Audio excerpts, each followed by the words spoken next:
పరిశుద్ధాత్మదేవుడు రాసిన ప్రకటన గ్రంథం. ఈ గ్రంథమును చదువువాడును వాటిని విని ఇందులో వ్రాయబడిన సంగతులను గైకును వారును ధన్యులు. ఈ సంగతులను గూర్చి సాక్ష్యమిచ్చువాడు నేను త్వరగా వచ్చుచున్నానని చెప్పుచున్నాడు. ఆమేన్. ప్రభువైన యేసు రమ్ము అని ఆ ప్రభువును ఆహ్వానిస్తూ ప్రకటన గ్రంథాన్ని మనం ధ్యానం చేసుకుందాం.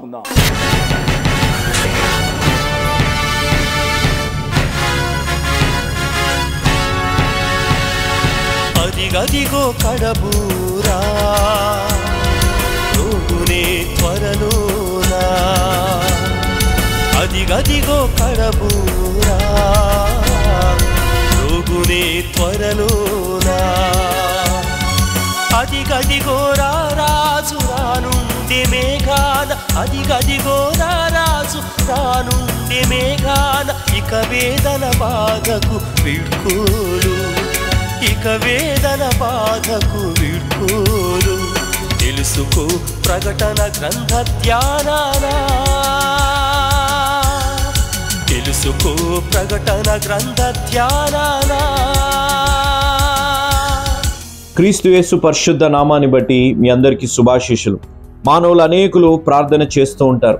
ఆ ప్రార్థన మనము జీవితాల్లో నెరవేరకపోతే దేవుడు వింటున్నారా అనే ఒక సందేహం మన జీవితాల్లో కలుగుతుంది. కానీ మనం చేసే ప్రతి ప్రార్థన ఆయన వినే దేవుడు. ఆయన మన జీవితాల్లో క్షేమాన్ని, ఆశీర్వాదాన్ని కలిగించి ఆయనకి మహిమ చెందే విధంగా ఆయన మన ప్రార్థన ఆలకించే దేవుడు అనే ఆత్మీయ సత్యంలోకి మనం నడిపింపబడాలి అని అంటే రక్షణ సువార్త విని రక్షణ పొందాలి. ఇంత గొప్ప అవకాశాన్ని సద్వినియోగం చేసుకున్న మిసెస్ ప్రమిళాదేవి గారు, వైఫ్ ఆఫ్ లేట్ జాన్ గారు, వారు నెల్లూరు డిస్టిక్ వాసులు, వారి కొరకు ప్రత్యేకంగా ప్రార్థిస్తాం. ప్రేమ నమ్మకం కలిగిన మా ప్రియ పరలోకపు తండ్రి, జీవం కలిగిన మా దేవ, ప్రమిళాదేవి గారి కొరకే ప్రత్యేకంగా ప్రార్థిస్తున్నాం. అమ్మగారు చేసిన సహాయాన్ని బట్టి అమ్మగారిని నిండుగా మెండుగా దీవించండి. ప్రమిళ అమ్మగారు, వారి బిడ్డలు ప్రవ కుమార్తె జాన్ సుష్మా గారు, అల్లుడు దేవప్రసాద్ రాజు గారి కొరకై, కుమారుడు ధీరజ్, కోడలు అపర్ణ గారి కొరకై, మరొక కుమారుడు సూరజ్, కోడలు సునీత గారి కొరకై, ఈ కుటుంబం అంతా ఆత్మీయ ఎదుగుదలలో రక్షణ పొంది లోతైన రక్షణానుభవం కలిగిలాగున ప్రమిళాదేవి గారికి మంచి ఆరోగ్యం కొరకే ప్రత్యేకంగా ప్రార్థిస్తున్నాం. తండ్రి, వీరు చేసిన ఈ సహాయాన్ని బట్టి ఈరోజు ఎవరి జీవితాల్లో అయితే ప్రభు వారు ప్రార్థన చేసి దేవుడి యొక్క జవాబు కొరకు ఎదురు చూస్తున్నారు ప్రభు, ఈ వాక్యమిని ఇంకా ఆత్మీయంగా బలపడి రక్షణ పొంది వారి జీవితాల్లో ప్రార్థనను ఆలకించే దేవుడు మన క్షేమానుకూలంగా, సమయానుకూలంగా, ఆయనకి మహిమార్థంగా మన ప్రార్థన జవాబిచ్చే దేవుడు ఉన్నారు అనే ఆత్మీయ అనుభవంలోకి ప్రతి బిడ్డని మీరు నడిపించి బలపరిచి దీవించమని మేము బ్రతిమలాడుతున్నాం. తండ్రి, మీ ద్వారా ప్రేరేపింపబడి చేసిన సహాయాన్ని బట్టి ఈ కుటుంబాన్ని ప్రవ్వా ప్రమిళాదేవి గారిని, వారి బిడ్డల్ని, వారి జీవితాల్లో ఉన్న ప్రతి ప్రార్థనని మీరు నెరవేర్చి దీవించమని, అదేవిధంగా ఈ వాక్యం ద్వారా రక్షణ పొందాలని తీర్మానం తీసుకోబోతున్న బిడ్డలకి, వాక్యం వింటున్న ప్రతి బిడ్డకి తండ్రి మీ ద్వారా ప్రేరేపింపబడిస్తున్న వాగ్దానము, యెహోవా వాక్కు ఇదే, నిన్ను రక్షించుటకు నేను నీకు తోడై ఉన్నాను. ఇర్మియా గ్రంథం 30వ అధ్యాయం 11వ వచనం. అదేవిధంగా దేవుడిస్తున్న ఆజ్ఞ, మీరేలాగో వినుచున్నారో చూచుకొనుడి. లూకాసు వార్త 8వ అధ్యాయం 18వ వచనం.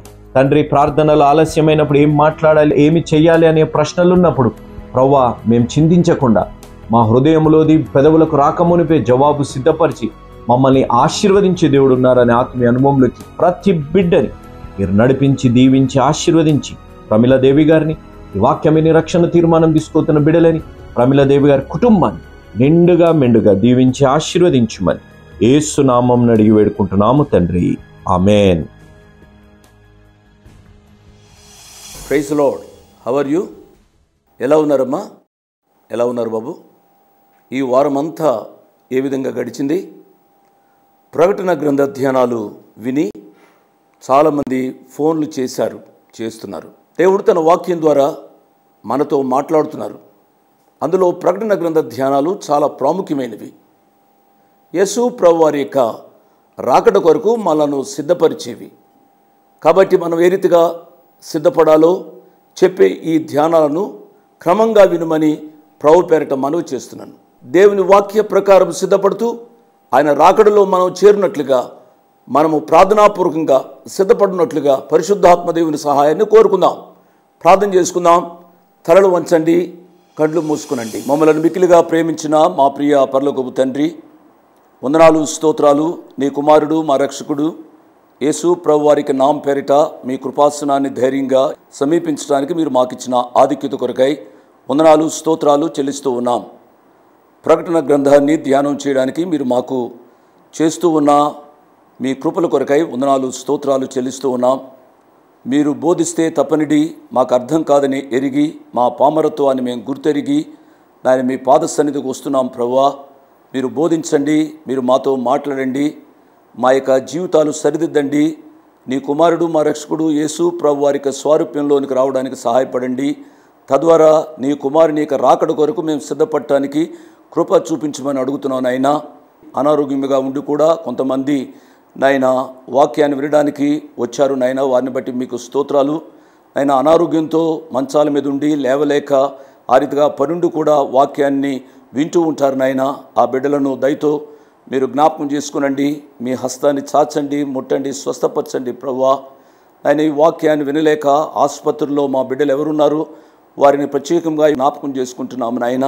నాయన, మీ ప్రేమల హస్తం మీకు తాకిడి వారికి తగులుడు ద్వారా ప్రభువా వారు స్వస్థపరచబడటానికి మీరు కృప చూపించమని అడుగుతున్నాను. ఆయన ఆసుపత్రుల్లో మా ప్రియులు ఉన్నారు, వారికి పరిచర్య చేయడానికి కూడా మా ప్రియ తమ్ముళ్ళు చెల్లెండ్రు బిడ్డలు ఉన్నారు. ప్రభువా, ఎంతో దిగులుతో ఉన్నారు. స్వామి, కృప చూపించి వారిని ఆదరించమని అడుగుతున్నాను. ఆయన కృప చూపించండి. గ్రంథ ధ్యానాలు మా వ్యక్తిగత కుటుంబ సంఘ జీవితాలకు మేలుకరంగా ఉంచుమని యేసు ప్రభు వారి పుణ్యనామమున స్తుతించి ఘనపరిచి వేడుకుంటున్నాము తండ్రి. ఆమేన్. ప్రార్థనలో పాల్గొన్న మీ అందరికీ నా ప్రత్యేక వందనాలు.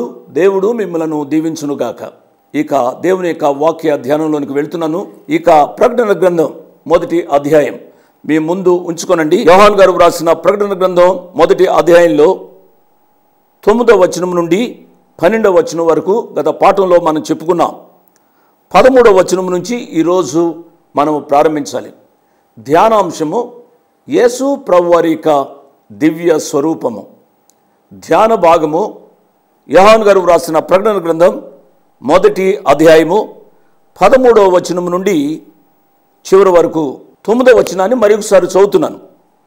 మీ సహోదరుడును యేసును బట్టి శ్రమలోను రాజ్యములోను సహనములోను పాలివాడును అయిన యోహానును నేను దేవుని వాక్యము నిమిత్తమును యేసును గూర్చిన సాక్ష్యము నిమిత్తమును పద్మాసు ద్వీపమున పరవాసినైతిని. గత పాఠంలో నేను చెప్పలేకపోయాను. యోహాను అనే మాట ఈ గ్రంథంలో 3 పర్యాయాలు వాడబడింది. ఆ 3 సార్లు ఎక్కడో నేను చెబుతున్నాను చూడండి. యోహాను గారు వ్రాసిన ప్రకటన గ్రంథం 1వ అధ్యాయము 1వ వచనంలో యేసు క్రీస్తు తన దాసులకు కనబర్చుటకు దేవుడు ఆయనకు అనుగ్రహించిన ప్రత్యక్షత. ఈ సంగతులు త్వరలో సంభవింపనయున్నవి. ఆయన తన దూత ద్వారా వర్తమానము పంపి తన దాసుడైన యోహాను గారు దాసుడైన యోహానుగా ఇక్కడ వ్రాయబడ్డారు. 1. రెండవది 4వ వచనం యోహాను ఆసియాలో ఉన్న 7 సంఘములకు శుభమని చెప్పి వ్రాయినది. 2వ పర్యాయము యోహాను గురించి వ్రాయబడింది 2. 3వది మీ సహోదరుడైన యోహాను అని వ్రాయబడింది. పిల్లరా, ఒక సత్యాన్ని గమనించాలి. యోహాను గారు ఎంతో శ్రేష్టమైన దైవజనుడు. ప్రభువు కొరకు ప్రాణాలు అర్పించటకైనా తెగించి దేవుని యొక్క వాక్యాన్ని బోధించినవాడు. ఇప్పుడు యేసు ప్రభు వారి యొక్క వాక్య నిమిత్తము ఆయన పద్మసులంకలో ఉన్నట్టుగా మనం చూస్తాం. ఇంత గొప్ప శ్రేష్టమైన దైవజనుని గూర్చి మనం మాట్లాడేటప్పుడు ఎన్నో బిరుదులు ఆయనకు మనము ఇవ్వవలసిన బాధ్యత ఉంది. కానీ దేవునికి వాక్యంలో మనం చూస్తున్నాం, యోహాను గారు గూర్చి వ్రాసేటప్పుడు ఒక బిరుదు కూడా ఆయన పేరు ముందు వ్రాయబడలేదు అనే సత్యాన్ని మీరు గమనించాలి. ఈ 3 పర్యాయాల్లో 2 పర్యాయాలు ఆయన గూర్చి వాడబడిన లక్షణాలు నేను జ్ఞాపకం చేస్తున్నాను. ఏమిటనగా మొట్టమొదటి వచనంలో మనం చూసినట్లయితే దాసుడైన యోహాను అని వ్రాయబడింది.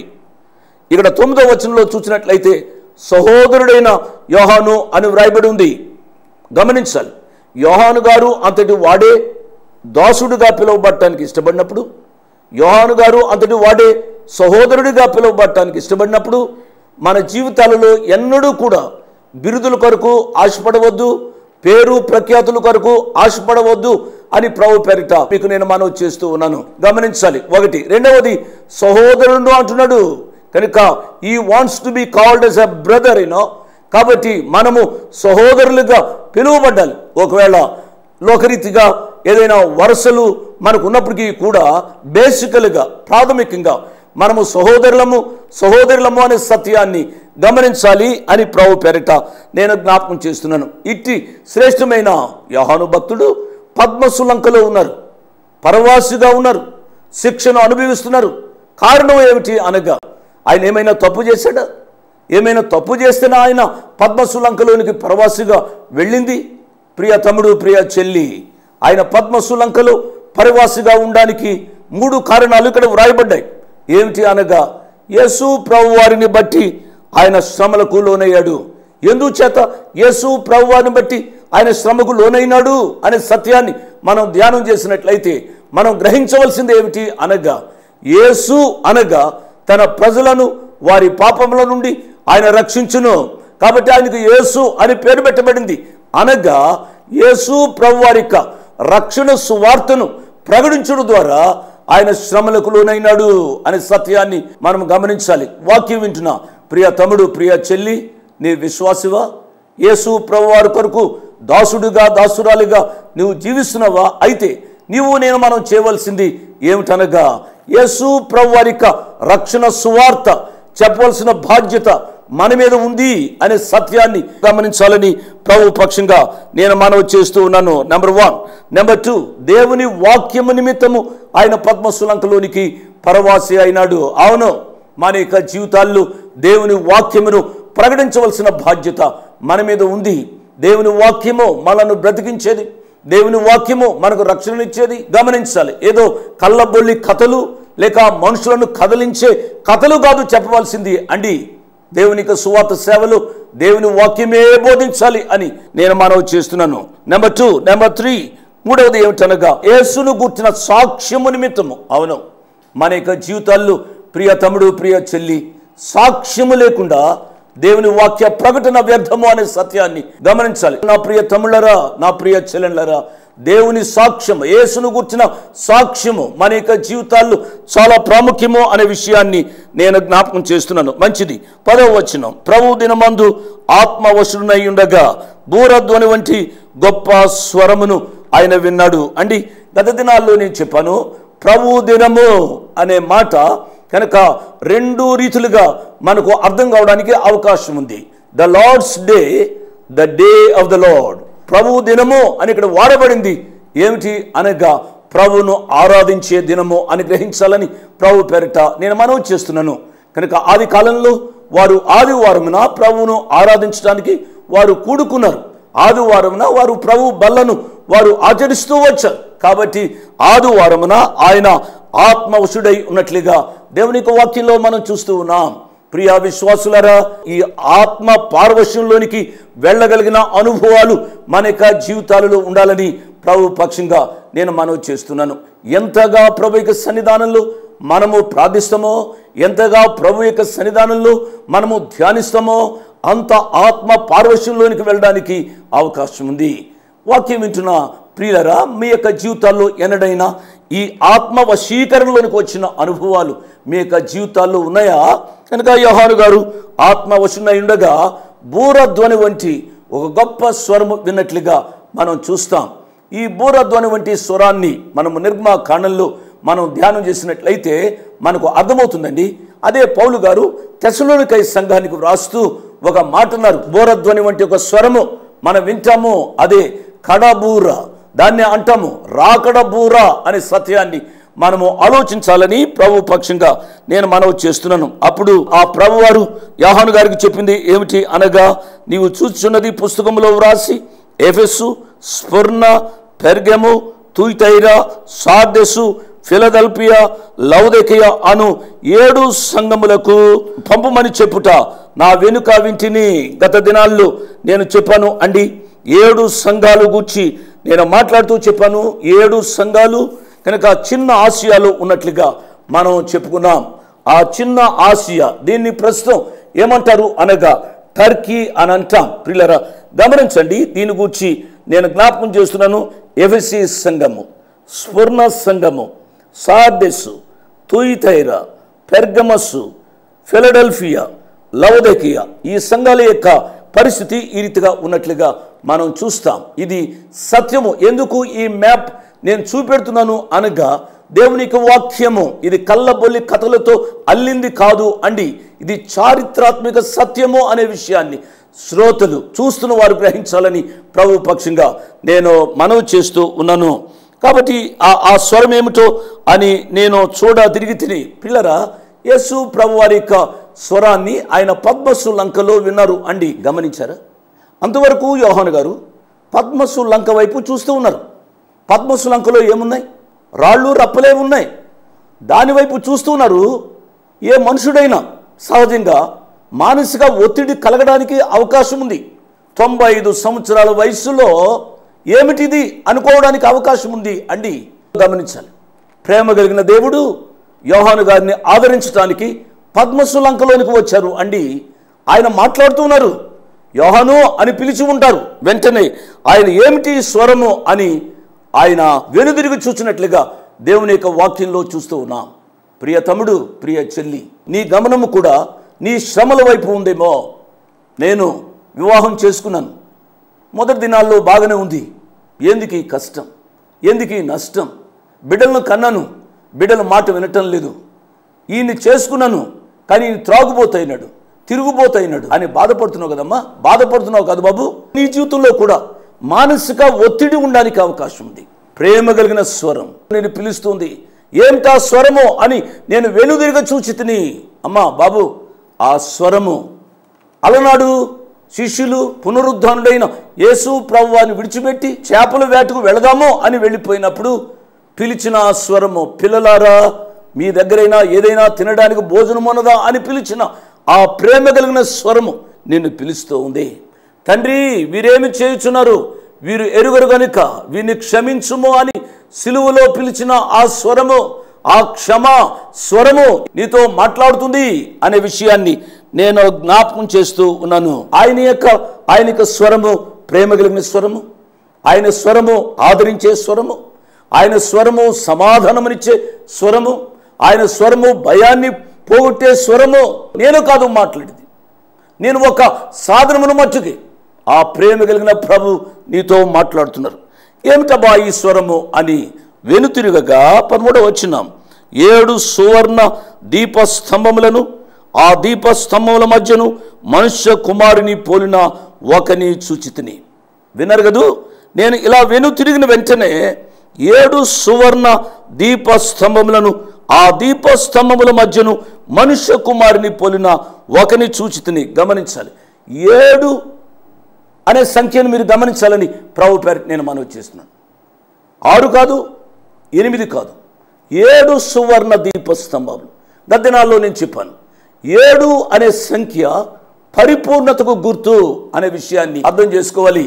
కొన్ని మాటలు నేను జ్ఞాపకం చేస్తాను. బైబిల్లో 3 అనే సంఖ్య దేవుని సంఖ్య, 4 అనే సంఖ్య సృష్టి సంఖ్య, 5 అనే సంఖ్య బలి సంఖ్య, 6 అనే సంఖ్య మానవుని సంఖ్య, 7 అనేది సంపూర్ణతకు సాదృశ్యం, 8 అనేది వాడలో రక్షింపబడిన మానవుల సంఖ్య, 9 అనేది పరిశుద్ధాత్మ ఫలముల సంఖ్య, 10 అనేది పరీక్షా సంఖ్య, 40 అనేది అరణ్యయాత్రలో ఇశ్రాయేలు ప్రయాణం చేశారు కదూ, అరణ్యయాత్ర సంఖ్య. లేకపోతే 40 దినాలు యేసు ప్రభు వారు ఉపవాసం ఉన్నారు కదూ, ఉపవాస దినముల సంఖ్య. ఈ రీతిగా కొన్ని సంఖ్యలకు కొన్ని ప్రాధాన్యత ఉంది. 7 సంఖ్య, 7 సువర్ణ దీపస్తంభాలు. ప్లీజ్ అండర్స్టాండ్, జాగ్రత్తగా వినాలి. అవి సువర్ణ దీపస్తంభాలు. బైబిల్లో కొన్ని లోహాలు వాడబడ్డాయి కనుక ఆ లోహాల యొక్క సిగ్నిఫికెన్స్, ఆ లోహాల యొక్క ప్రాముఖ్యతను నేను జ్ఞాపకం చేస్తున్నాను అండి. బైబిల్లో ఎక్కడైనా సరే ఇనుమును గూర్చి వ్రాసినట్లయితే దానిల గ్రంథంలో మనం చూస్తాం. ఇనుము అనేది రాజకీయ శక్తికి నిదర్శనం, ఇత్తడి అనేది తీర్పునకు సాదృశ్యం, వెండి అనేది ప్రాయశ్చిత్తానికి లేక విమోచనకు సాదృశ్యం, బంగారము అనేది దేవుని మహిమకు, పరిశుద్ధతకు, రాజరికానికి సాదృశ్యం అనే సత్యాన్ని గమనించాలి. ఇక్కడ మనం చూస్తున్నది 7 సువర్ణ దీపస్తంభములను, ఆ దీపస్తంభముల మధ్య మనుష్య కుమారుని పోలిన ఒకని చూచితిని. ప్రియులరా, ఈ మనుష్య కుమారుని పోలిన ఒకరిని నేను చూచితిని అంటున్నాడు కదా. ఆ మనుష్య కుమారుని యొక్క పటాన్ని గీసి తీసుకుని వచ్చాము అండి. దయచేసి ఈ పటాన్ని మీరు అర్థం చేసుకోవాలి. ఈ మనుష్య కుమారుడు 7 దీపస్తంభముల మధ్య ఉన్నట్లుగా మనం చూస్తాం. ఈ 7 దీపస్తంభాలు ఏమిటో అనేది దేవుని యొక్క వాక్యంలో మనకు క్లారిఫికేషన్ ఇవ్వబడింది అండి. ఆ 7 దీపస్తంభములు 7 సంఘములు అని వ్రాయబడింది. గమనించారు కదా. ఈ 7 దీపస్తంభములు 7 సంఘములు అని మనం చెబుతున్నాం.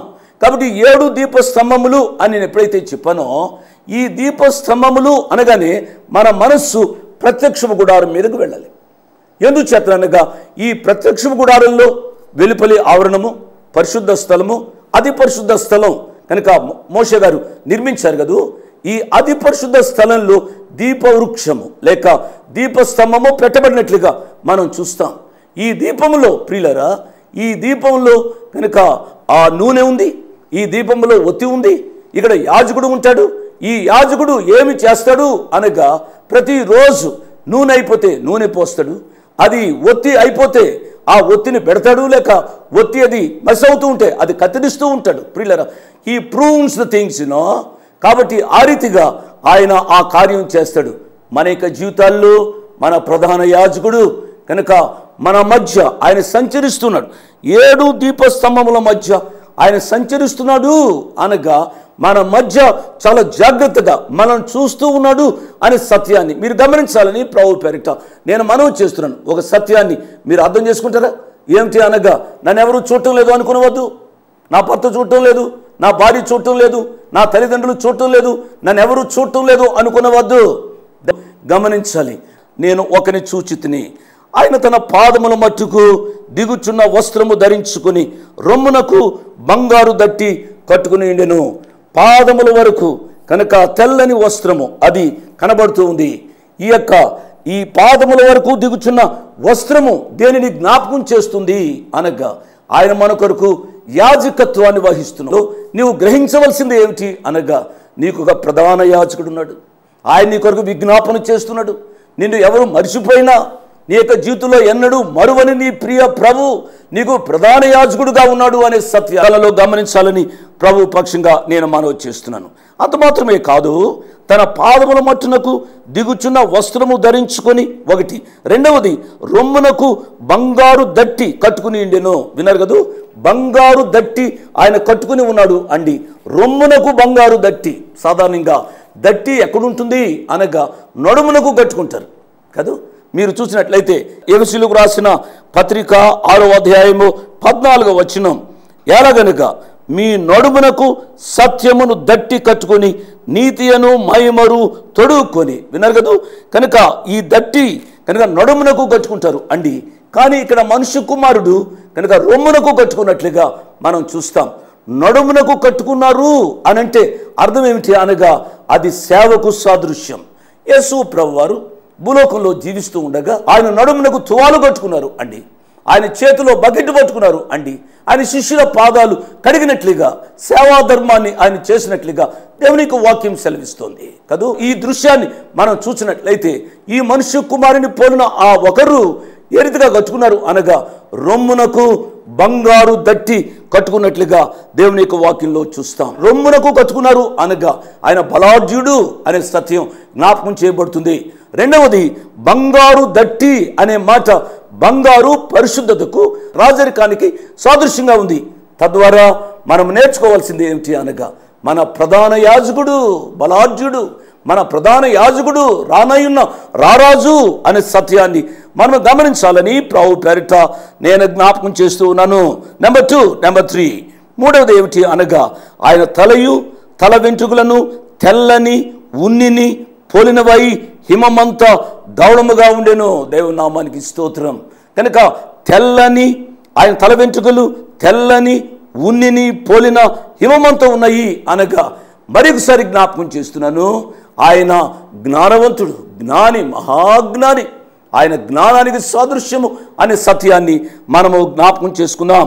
తల వెంట్రుకలు తెల్లనిగా ఉన్నాయి అనగా ఆయన పరిశుద్ధతను మరొకసారి జ్ఞాపకం చేస్తుంది. నాలుగవది ఏమిటనగా, ఆయన నేత్రములు అగ్ని జ్వాల వలె ఉండెను. పిల్లరా, ఇతనే చదువుతున్నప్పుడు వెంటనే పరమగీతం మీదకు వెళ్ళింది. పరమగీతము 5వ అధ్యాయంలో కనుక వేరి ప్రియుని కన్నా నీ ప్రియుని విశేషమేమి అని ప్రశ్నించినప్పుడు, నా ప్రియుడు ధవళవర్ణుడు, నా ప్రియుడు రత్నవర్ణుడు, 10,000 మందిలో అతనిని గుర్తించవచ్చును అని అంటూ చెప్పబడిన మాట ఏమిటనగా 12వ వచనం, అతని నేత్రములు నదీ తీరములందుండు గువ్వల వలె కనబడుచున్నవి, అవి పాలతో కడుగుబడినట్టున్నవి, అవి చక్కగా తాచిన రత్నముల వలె ఉన్నవి.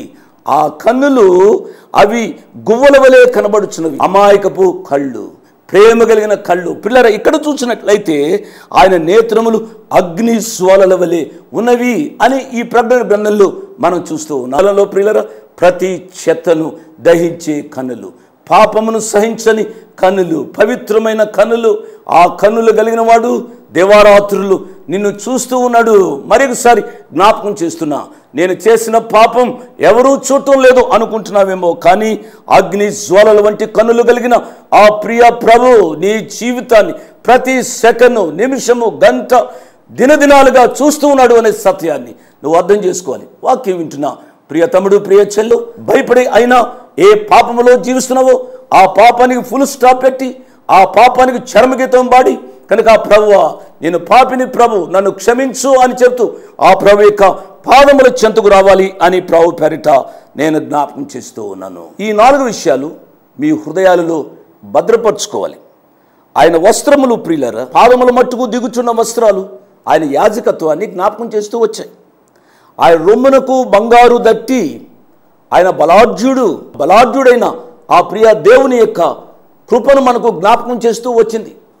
ఈ విషయాలు మర్చిపోవద్దని ప్రభు పేరిట నేను జ్ఞాపకం చేస్తున్నాను. ఆయన తలయు తల వెంట్రుకలు అనంత జ్ఞాని అని మనం నేర్చుకున్నాం. తదుపరి ఆయన నేత్రములు ఏ పాపాన్ని సహించేవి కావు అనే సత్యాన్ని మనం అర్థం చేసుకున్నాం.